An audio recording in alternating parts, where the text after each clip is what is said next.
I know we've, just the first regular season game, we've already talked a lot about that fifth spot, that final starting spot. In a perfect world, what would you get from that spot if you had your way? Oh, I don't know. Get a guy, hopefully, shoot 30, 33, 35 from three and get you close to double figures a game. I mean, that'd be great. But that to me is also not as relevant as just as a guy that can defend, take care of the ball, and make sure we get a shot every possession. And if we don't, and then also understand what we're doing to the point where it doesn't take away from other guys' games. And we're not quite at that spot yet, but hopefully we'll get there soon. We'll get there. It's just that we ain't got there yet. And do you know what you'll do Monday as far as who you'll go with? No, I haven't. We haven't practiced since we played, so I have no idea. How comfortable are you opening this season at number 1? Oh, I don't think that has anything to do with it, Gary. We certainly haven't played to our ranking by any stretch thus far. So, but that can't be your focus. I mean, your focus is you want to be ranked, there at the end, not at the beginning. And so we got a long ways to go to improve to get to the point where we can play to that ranking, but that's not my concern right now. My concern is just trying to get better and put us in a position where we're actually ready to play an incredibly difficult non-conference schedule. Because if we're not, then we could get taught some pretty good lessons early on, and I just soon learn some lessons through wins as I would through not winning. Do you discuss it with the team that you'll be the hunted? Well, I think we know that. I mean, we've talked about that. So I don't think that's going to be anything to be honest with you, we talked about that, and I do think those are real things. But over a course of a long season and things like that, I mean, those things change and all that stuff. But to start the season out, I think you're exactly right. We will be, and we need to be ready to take all comers and their best shots. And I don't think that we have done that yet in the 2 times we've been out there. Do you think that the energy will be different since it's a real game? You've had 5 straight exhibitions. Counting Puerto Rico. So I hope the energy will be different. I think the crowd energy hopefully will be different as well. But yeah, we'll be turned up. We weren't turned up the other day against Fort Hays. But I will say this, I think the Illinois deal took a lot out of us physically. Guys playing 34, 35 minutes in that type of game, and it's a very physical game, and then you come back and you only have 1 day to practice before the next one. So I think that we can certainly, we had 2 days to practice. I think we're off. No, just 1, off Monday and practice Tuesday. So we haven't had a chance to really practice things that we haven't done as well as what we hope, and there's plenty of those things right now, but I think the energy level will be turned up. You mentioned that Marco's thinking too much of it right now. Like, are there ways that you go about helping him through that, or is it just sort of time that takes care of something like that? Yeah, I think he cares so much that he's just wanted to please, but I think it's time. You tell him, hey, this is what I want you to do. I just want you to play. Don't worry about running plays. Just go play. Don't worry about screwing up. Just go 100 miles an hour. Those things are easy to say, but I don't know if they always work. Very rarely does that type of coach speak ever prevail and work. So I think that time and having some repetitive confidence, I think will be the thing that helps you the most. And will Johnny or Kevin have any limitations on them health-wise this first week, or they fall good? I don't know that, I think Johnny's minutes or reps will be monitored for a while, but it's going to continually increase. Kevin, I don't think there'll be limitations next week, but I don't know that he can practice today, so. And just some of the younger guys and the transfers, what are you hoping to see in this first couple of weeks, getting into the season? Well, I don't think that we've actually seen them play well yet. And they have in practice, but I don't think we've seen them play well yet. I'd like to see them just play with confidence and be loose and not be thinkers. It's a little bit different playing in Puerto Rico, where there's absolutely no pressure, and you come in here and now you practice longer and you've done this and this is how I want you to do it. Where in Puerto Rico we never talked about that stuff and everything. So I just think they've got to go through some crap, to be honest with you. That's what I told Marco. I texted him, I said, this is as hard as it's going to get for you. I mean, it ain't that bad. It's, it's going to come together. It just hasn't come together yet. So, but it will, and it will soon. I know that.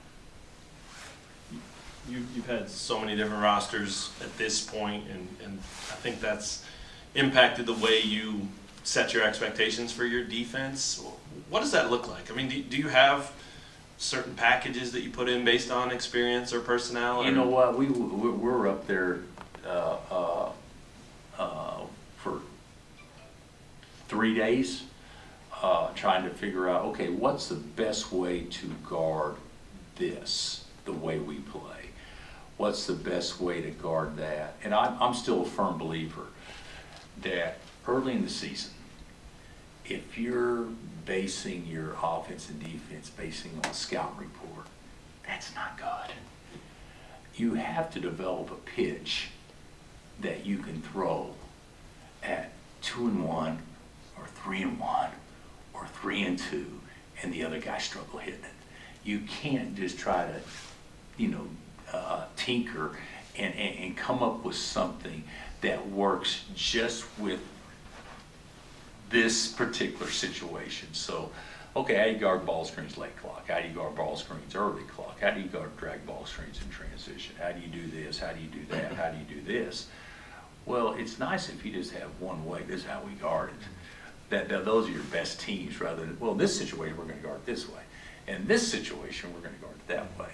It's always been my my thinking that when you have to get that technical this early, it's not a good thing.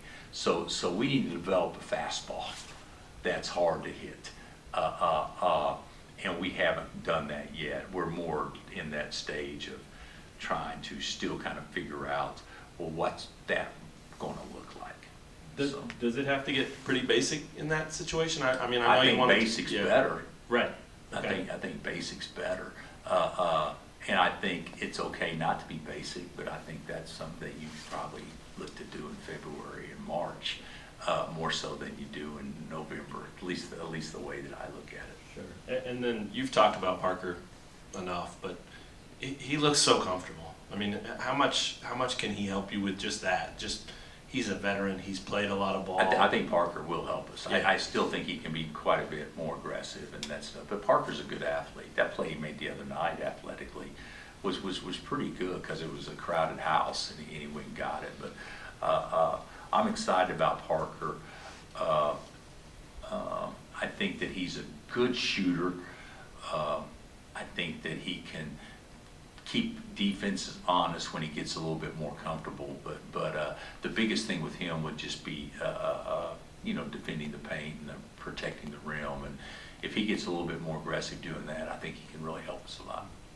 What do you know about the opponent, and what do you think of the significance of the historical aspect of this game?